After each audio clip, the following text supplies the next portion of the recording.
Então vamos. Assim como tudo, né? Meu Deus, é a mesma frase sempre. O que você faz na véspera? Na véspera você faz revisão. Mas não serve só para revisão. Se você está no pré-edital, serve estudar? Serve. Você está pensando que a prova de Votorantim pode ser banca avança. Nossa, excelente esse vídeo. Você já sabe o que a banca pede. Quais são os autores. Você já vai pegar os resumos, o texto original, você já vai imprimir, você já vai ficar pronto. Já vai pegar o esquema, doutor. Ah, tá, mas você está num intensivo, né? Você está naquela preparação, se tem isso no edital, que já saiu o edital. Esse vídeo serve para você saber qual autor você vai estudar primeiro. Você está primeiro que mais cai, claro. E aí você está na revisão. O que você vai fazer? Revisão na semana. Temos notado que revisões de 15 dias até a véspera são as revisões boas. O que você vai fazer? Você também vai pegar os autores que mais caem, né? Porque, lógico, se a banca pede isso toda a prova, vou ter que entrar na prova dominando isso. Então, é um vídeo que serve, esse vídeo de autores também serve para as 3 etapas. Serve para o pré-edital, serve para o seu intensivo, serve para a sua revisão, né? Vamos lá, top autores avança então. Top autores avança. Quantos top? 10? 10, porque, né? São 10 autores, então tem mais autores do que 10. Mas vamos estudar tudo? Não, na véspera vamos pegar os que mais caem. Vamos embora. 10º lugar aqui. Silveira e Junqueira. Rapaz, que coincidência. No top 10 legislação, nós terminamos com a BNCC, que é o conteúdo que mais cai, né? E dos autores que mais caem, exatamente ensino religioso, tá? Mas, como nós achamos uma questão que nós já fizemos, então o que nós vamos falar? Fizemos uma questão, tá? De acordo com Silveira e Junqueira, o ensino religioso na BNCC é fundamentado em qual pressuposto metodológico? Veja, deixa eu tirar isso aqui. É uma questão baseada em autores, mas é incrível como esse é um livro que ele vai comentar o ensino religioso na BNCC. Então é natural que a resposta aqui seja a mesma resposta da última, né? Da última resposta lá da legislação. Por quê? Porque se nós fizermos a resposta da legislação, o autor está comentando sobre a legislação, evidentemente que vai ter muito a ver, né? Por isso que 100% inclusive acertaram, até porque foi uma questão que foi fácil, né? Qual é o pressuposto metodológico? Uma doutrina, pressuposto metodológico? Não, né? Ciência da religião, com foco na diversidade no fenômeno religioso? Proselitismo de denominações? Ensino da história sagrada de forma confessional? Não. Ou seja, foi uma questão fácil, mas eu fiz só, pedi para a inteligência artificial fazer, escolhi essa, porque essa é o que dá o pressuposto metodológico. O que é religião na BNCC? O que é a ideia? Que nós acabamos de ler no top 10 leis. Religião na BNCC é o seguinte: não foi feito para a pessoa se converter. Não foi feito para oração. Não foi feito para reza. Não é isso. O ensino religioso na BNCC, primeiro que aí eu preciso explicar isso rápido, né? Porque o livro traz um pouco disso. É um grande embate. Por quê? Porque ensino religioso, para constar na base nacional, ele tem que ser uma ciência, como é a matemática, como é a filosofia, como é... Né? Então, a religião podia ser usada como um tema transversal? Poderia. Concorda? Eu podia estudar a religião enquanto estivesse estudando língua portuguesa, eu podia estudar a religião enquanto estivesse estudando matemática, podia ser utilizado, mas, claro, os nossos legisladores, vocês sabem que no Congresso Nacional Brasileiro tem uma bancada BBB. Big Brother Brasil, não. Boi, bala e Bíblia. Que horror, Marco? Não, leia um jornal pra você ver só se sou eu que estou falando. O que é boi, bala e Bíblia? Tem uma bancada dos ruralistas, boi. Tem uma bancada da galera da segurança pública, delegado não sei o quê, major, delegado. Normalmente é delegado agora, né? Delegado alguma coisa, que é o pessoal das polícias, todas, né? E tem o pessoal da Bíblia. O que é o pessoal da Bíblia? normalmente das religiões evangélicas, tá? Não quer dizer que não tem padre lá, não conheço, mas conheço muito pastor, muita pessoa ligada às religiões evangélicas que são deputados, senadores. Então, por isso que é boi, bala e Bíblia. E aí, composta, sendo esta bancada forte, unida, vocês acham que iam permitir que quando saísse uma legislação como o BNCC, vocês acham que eles iam retirar o ensino religioso? Porque o ensino religioso sempre foi um embate, tá, gente? Lembrar vocês que o Estado brasileiro, aqui o Império, não era laico, ele era católico, cristão. O Estado tinha uma religião. O Estado pegou os jesuítas e colocou aqui.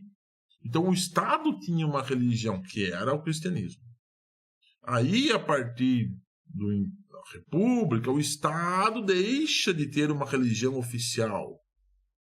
E aí, a religião fazia parte do ensino, evidente. Se o Estado era religioso, evidentemente que o ensino tinha a parte religiosa. Só que aí, as forças que governam as políticas educacionais não permitiram que se retirasse religião das escolas.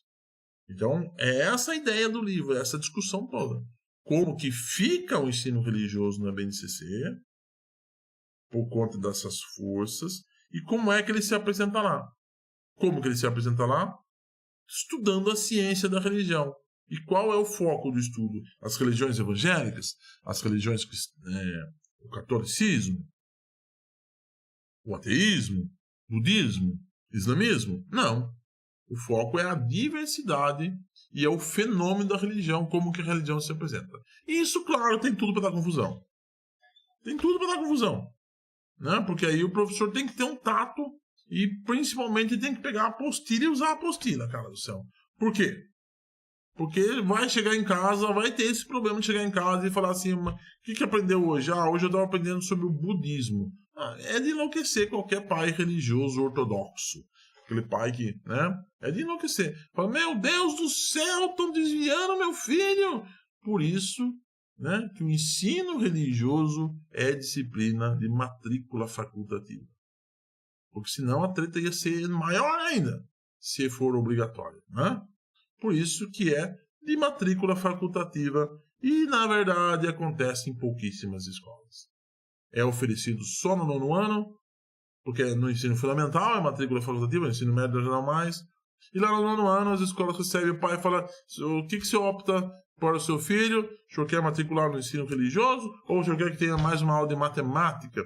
Que tem muita dificuldade. Nenhum pai pula para o ensino religioso, pula todo mundo para a matemática, né? Bom, falando isso, vamos pro... Não teremos... Depois no PDF tem o pedaço que os autores falam, mas aqui por conta do tempo, 10 autores, né? Vamos fazer as questões. Número 9, quem é o autor? Um manual, rapaz. Prevenção aos acidentes domésticos. Falei isso e vou repetir aqui quando nós fizemos a revisão para Votorantim, né? Que era a revisão de autores. Tem que ter esse manual, imprimir, é uma publicação de 24 páginas. Estará na prova amanhã. Está lá no dashboard, sim, claro. Estará na prova amanhã. 24 páginas, que não são 24 páginas, né? Tem lá 20 de texto. Dá uma lidinha, porque é para a prova amanhã, mas é para a nossa vida. Fiz esse manual, estudamos o manual aqui no ciclo para Votorantim. Engasgo, convulsão, né? Tudo. E caiu em Varginha. Uma questão específica que nós não tínhamos feito ainda, tá? Questão fácil. Muitos acidentes com crianças pequenas ocorrem em ambientes escolares por descuidos simples, como materiais espalhados no chão, móveis instáveis ou ausência de supervisão contínua. Cabe ao educador antecipar riscos e organizar os espaços com foco na segurança e no bem-estar infantil. A respeito disso, analise as alternativas a seguir. Vamos lá. Alternativa 1. É necessário que o educador realize inspeções frequentes dos ambientes, identificando e removendo os objetos ou estruturas que representam riscos à integridade das crianças. Claro! Como é que vai duvidar disso? De jeito nenhum. Não. Adeus, alternativa C. Tá? A2, A3, vamos embora. A promoção da autonomia requer que as crianças tenham acesso irrestrito a todos os ambientes escolares. Meu Deus do céu! Acesso à cozinha. Na hora que está cozinhando, a chance grande de dar besteira. Não é? Acesso à piscina sem supervisão. Acesso irrestrito. Aí você vai pegar a criança, bebê, e põe perto da escada. Tem uma escada lá para descer ou para subir. Meu Deus do céu, não dá.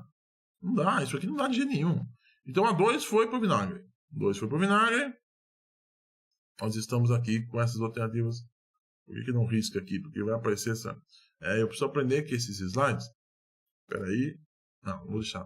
Preciso aprender que esses slides eu não posso fazer até o fim aqui. Eu tenho que deixar um espaço ao final aqui. Agora deu. 3. Então a 2 não deu. 3.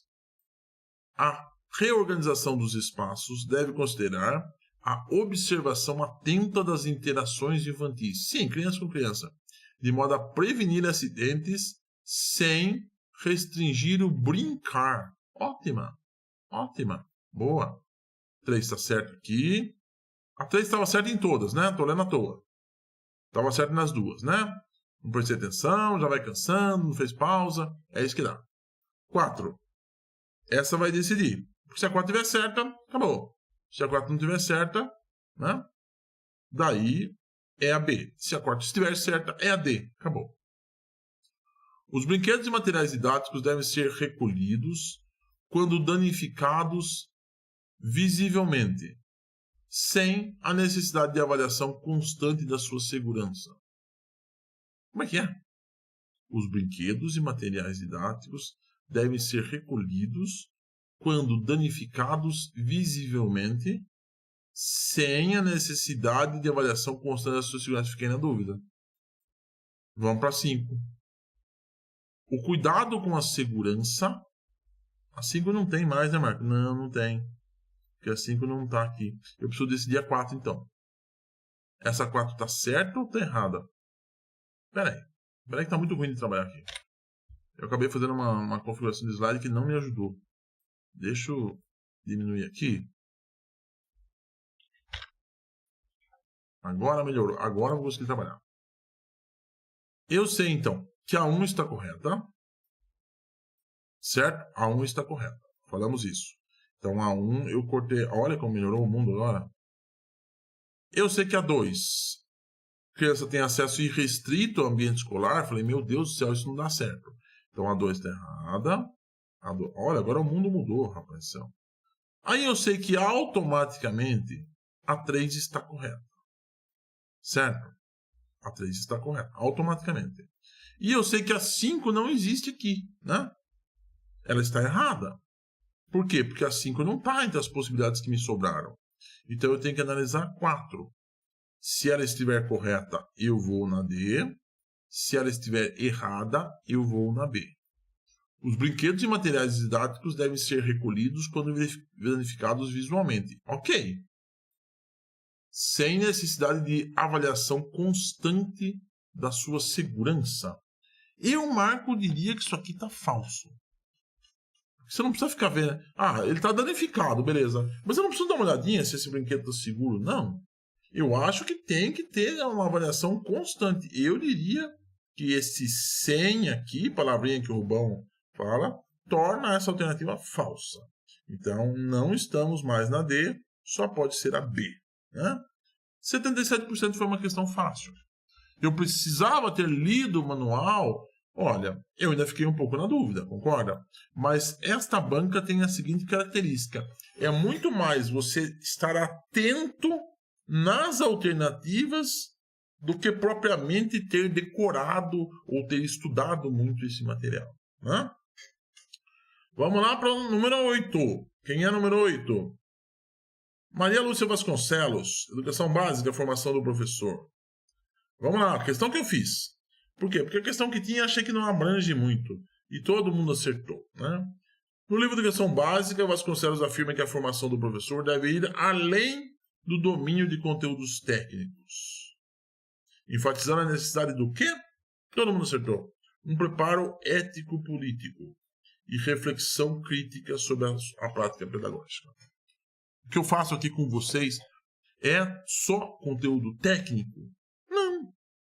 Nós não falamos aqui sobre reflexões sobre aquilo que nós estamos fazendo. Não começamos a aula de hoje lá atrás falando da importância da diversificação. O que é isso? Não foi uma reflexão sobre a nossa própria prática? Ou seja, dinheiro. Toque essa aula, Marco, eu vou precisar cortar todo esse pedaço. Toque essa aula, eu vou precisar cortar todo esse pedaço. Questão número 7. Quem é? Falando nisso, Mantua. Inclusão. Vamos lá para ver como é que a Banca Avança pediu a Mantua. Há muitas polêmicas em relação aos conceitos de integração e inclusão. É o básico do livro, hein? O que é integração? O que é inclusão? O que é integração? Tem acessibilidade? Tem. Onde é que está o elevador? Está lá no fundo. Só vai quem precisa. Tem acessibilidade? Tem. Por onde eu entro nessa escola? Aqui pela rampa onde todo mundo vai. Isso é inclusão. O elevador no fundo só para quem precisa é integração. Com base no texto, essa alternativa que expressa corretamente a diferença entre integração e inclusão. Vamos lá. Alternativa C. A integração e a inclusão garantem a inserção plena, olha a palavra, de todos os alunos. Não. Não é inserção plena. Eu tenho que andar com a minha, se eu sou cadeirante, até o fim do corredor para subir o elevador. Isso não é inserção plena. Mas a inclusão é aplicada apenas aos estudantes com deficiência, enquanto a integração abrange todos. Uma pequena confusão aqui, né? Porque a resposta correta fala o seguinte: a integração insere grupos excluídos na escola regular, enquanto a inclusão garante a participação de todos desde o início da escolarização, reorganizando o sistema em função das necessidades dos alunos. Ou seja, todo mundo vai pela rampa. É cadeirante ou não é cadeirante? É rampa.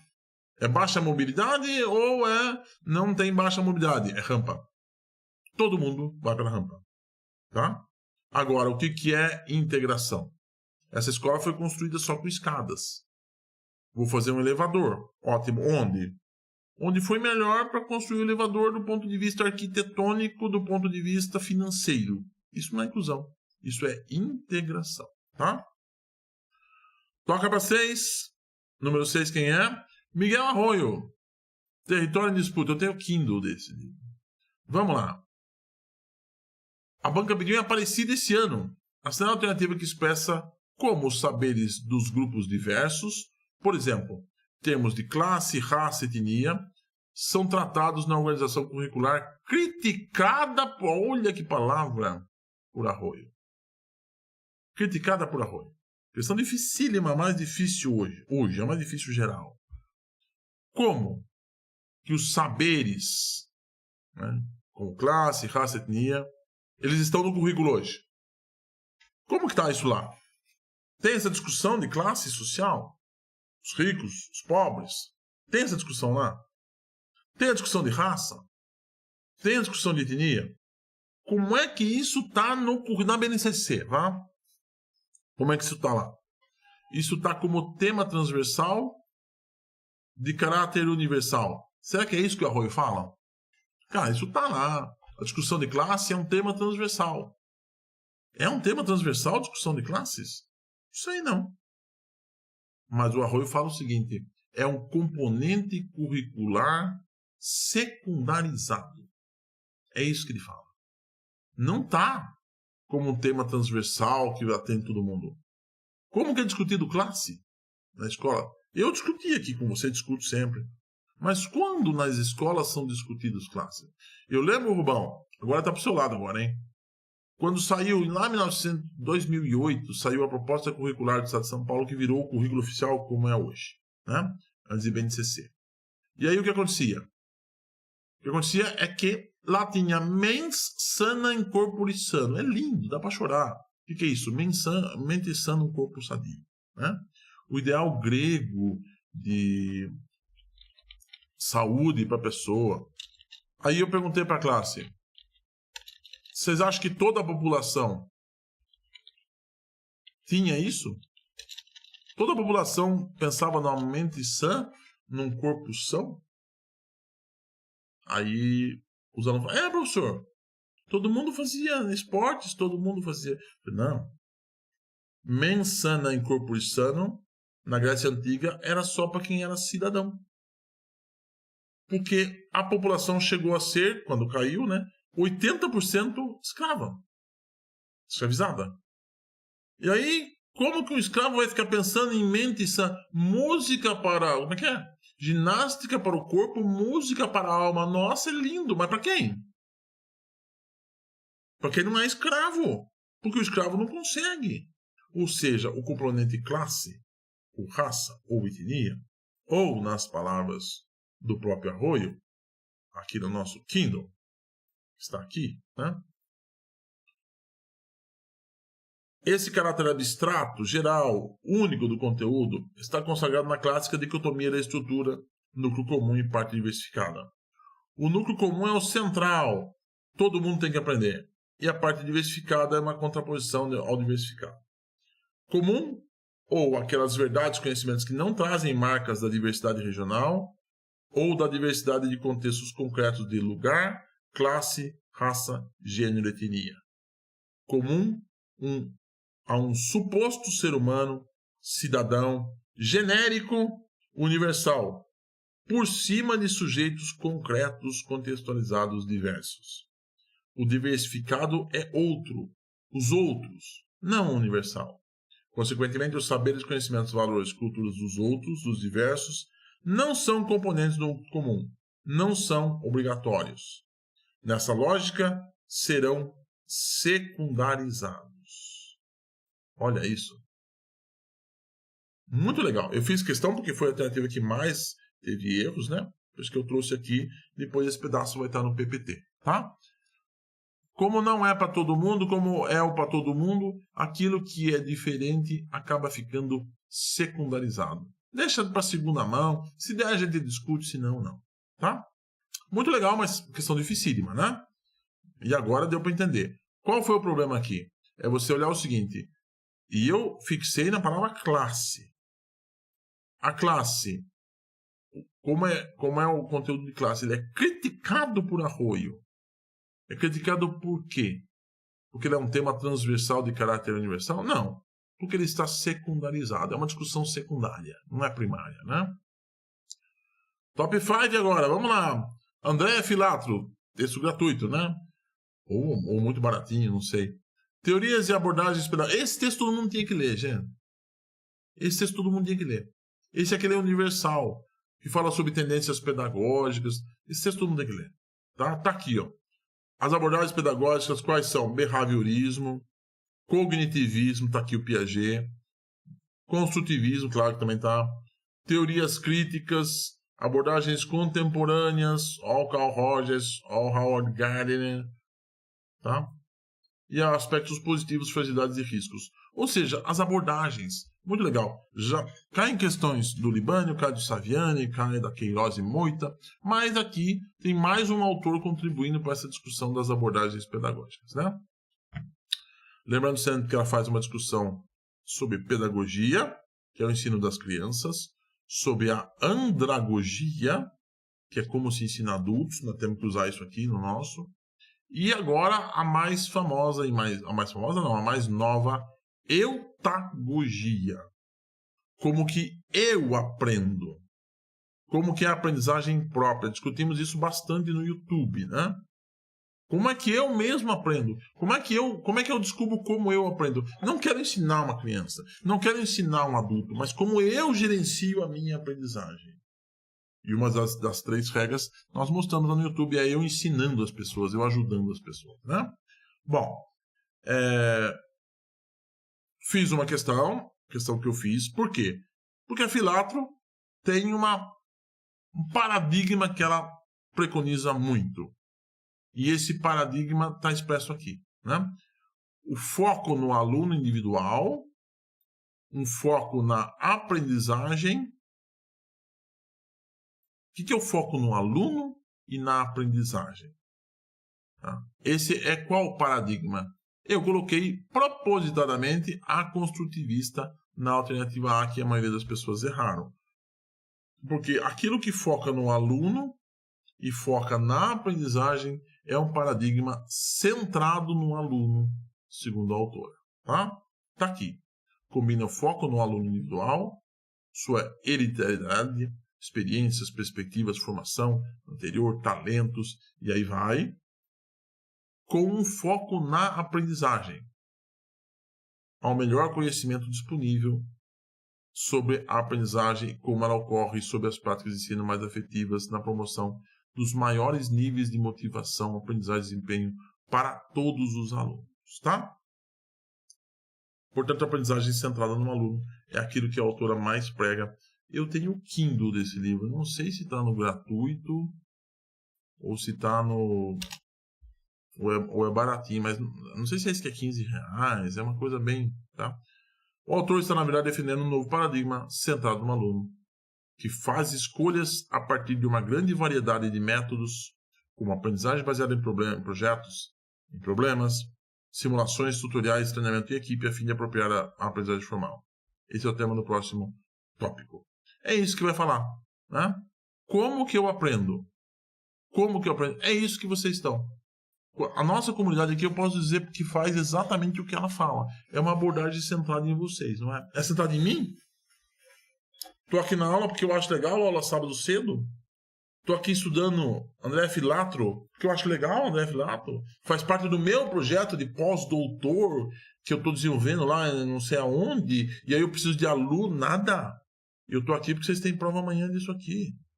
R$15, né, Vanessa? Vanessa falou, R$15, é isso mesmo, não. Vamos embora, top 4. Acabando. Celso Vasconcelos, clássico, planejamento. A Avança pediu. Em Rio Claro, ano passado. A respeito dos níveis de planejamento, quais são os níveis? Vamos lá. Planejamento curricular é o de maior abrangência, correspondendo ao planejamento que é feito em nível nacional, estadual ou municipal. Curricular? Sei. Incorpora e reflete as grandes políticas educacionais, enfrenta os problemas para atendimento à demanda, alocação e gerenciamento de recursos. Será que é isso? Agora, se a gente lê o Celso Vasconcelos, eu nunca mais vou esquecer que isso aqui foi em 2020, em Sorocaba, que eu tive em contato com Danilo Gandim, que é usado pelo Celso Vasconcelos quando fala de marco referencial, diagnóstico e programação. O que é isso? O planejamento da escola ou projeto educativo. É um projeto político, é o PPP, sendo o plano integral da instituição. Compõe-se de marco referencial, diagnóstico e programação. Envolve tanto a dimensão pedagógica quanto a comunitária e administrativa na escola. Uma questão média fácil, né? 66%, tá? Mas eu lembro muito bem, porque aqui há um perigo da confusão. Esta divisão aqui é trazida pelo Danilo Gandim. Então, se está num edital, os dois juntos, a gente tem um pouco de dificuldade, mas tem que saber que isso está dentro desse texto do Celso Vasconcelos, tá?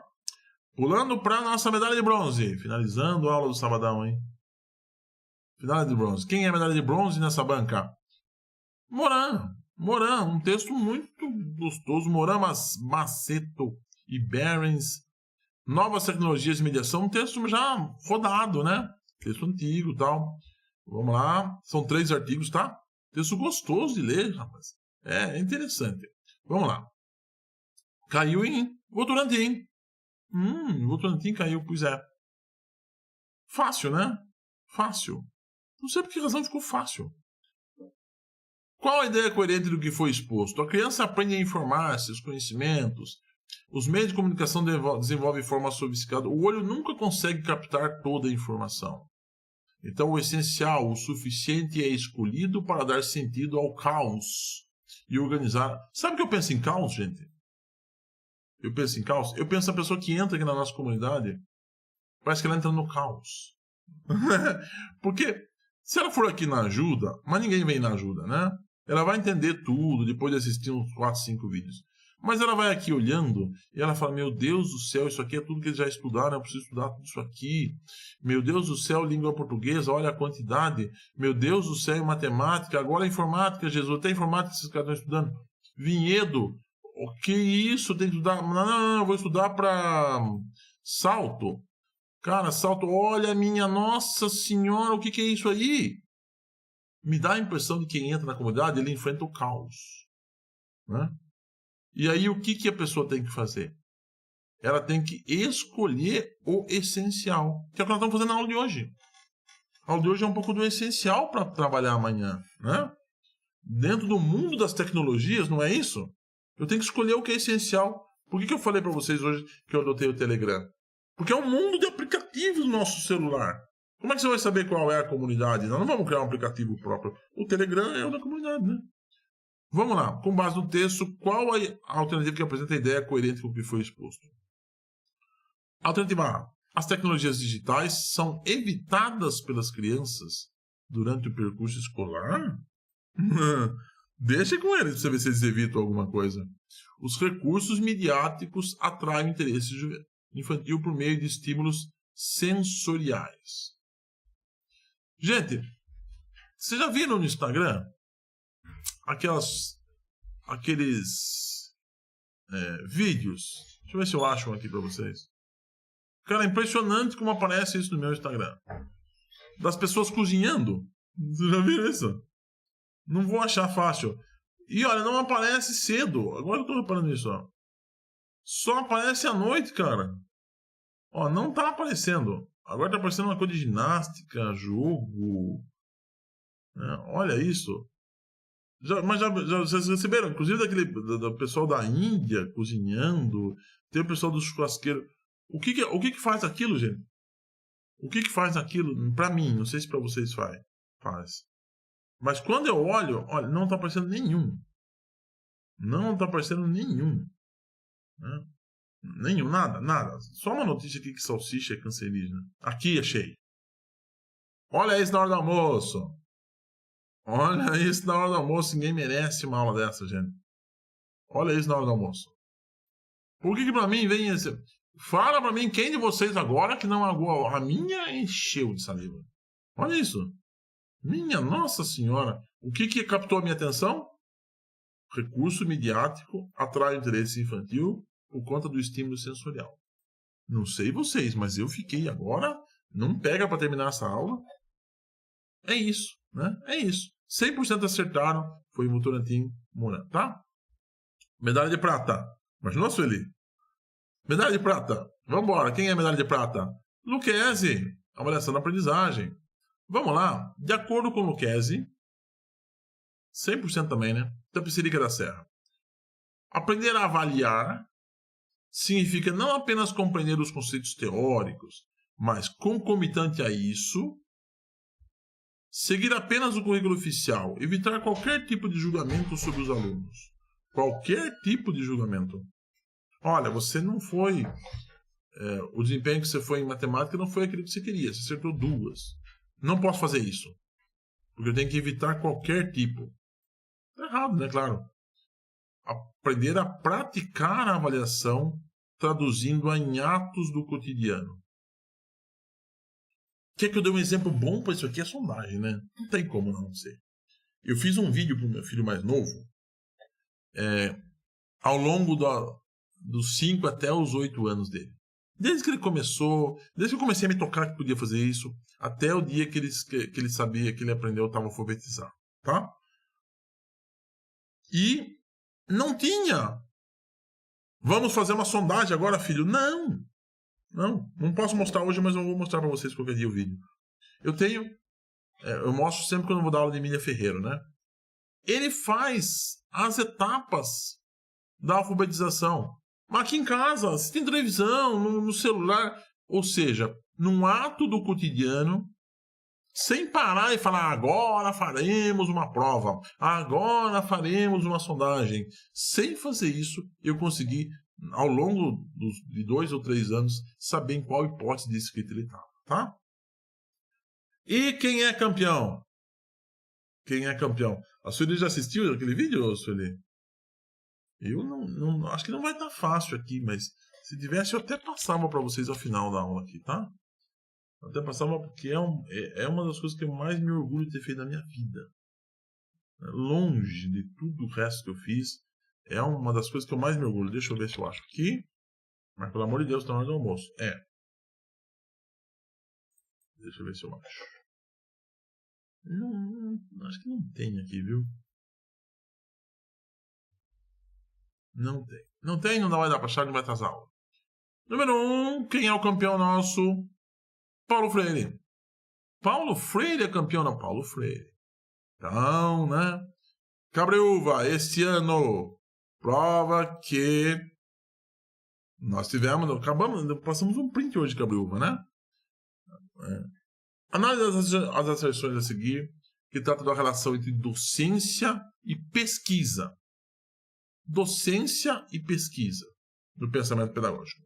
A pesquisa constitui um elemento acidental da docência. A verdade é, o que eu estou fazendo com vocês aqui, eu estou exercendo a docência. Eu não estou pesquisando para ver se essa aula está dando certo. Eu estou... Quando eu faço uma questão, qualquer fala aqui, levanta um joinha ali e fala, cara, gostaram disso aqui. O que eu estou fazendo? Estou pesquisando, estou testando hipóteses, né? Podendo ou não fazer parte da prática profissional do professor. Não tem jeito, isso aqui está certo, cara. Isso aqui está muito errado, né? É falsa a primeira, tá? É falsa a primeira. São verdadeiras? Não. É uma posição verdadeira? Não. Pode parar.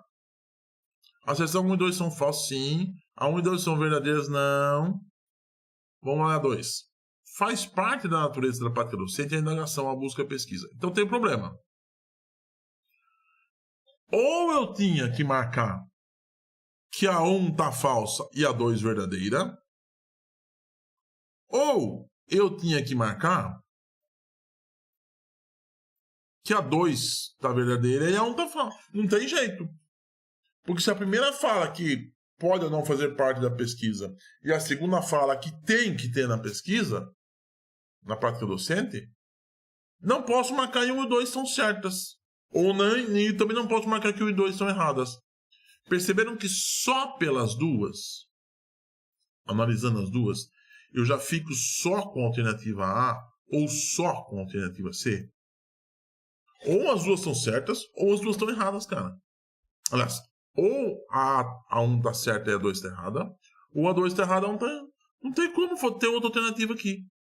E claro, ficou muito fácil, né? Tanto é que 100% acertaram, né? A alternativa 1 é muito falsa. Vou fazer um círculo aqui porque não saiu a cor. E a alternativa 2 é uma proporção verdadeira. A pesquisa tem que fazer parte da nossa natureza, né? Na nossa prática docente, tá? Não tenho dúvida nenhuma disso. Eu faço pesquisa o tempo todo. Vejo o que está dando certo, o que não está dando certo. Tento refazer. O que foi esta aula? O que foi esta aula aqui? Esta aula é fruto de uma pesquisa. Peguei as 25 provas da Avança, PL1, né? Aliás, 15. 15 provas da Avança, mas depois peguei 25 provas da educação como um todo.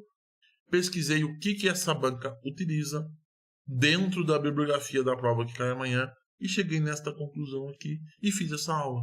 Esta aula aqui, ela é fruto de uma pesquisa. Pesquisei quais concursos terão. Pesquisei, pedi para vocês responderem, quem não respondeu ainda. Pedi para vocês responderem. Tá? Responderem o quê, Marco? Quais concursos vocês farão? E aí vocês me respondem que amanhã nós teremos 65 pessoas fazendo vinhedo. Por isso é que eu fiz essa aula aqui com a banca Avança, que é a banca de vinhedo. Por isso que eu peguei esses autores, que são os autores de vinhedo, para fazer essa aula aqui para vocês. Ou seja, a aula nossa, ela é fruto de pesquisa. Este é o cotidiano do professor, tá bom? Então é isso. Bora pro próximo vídeo.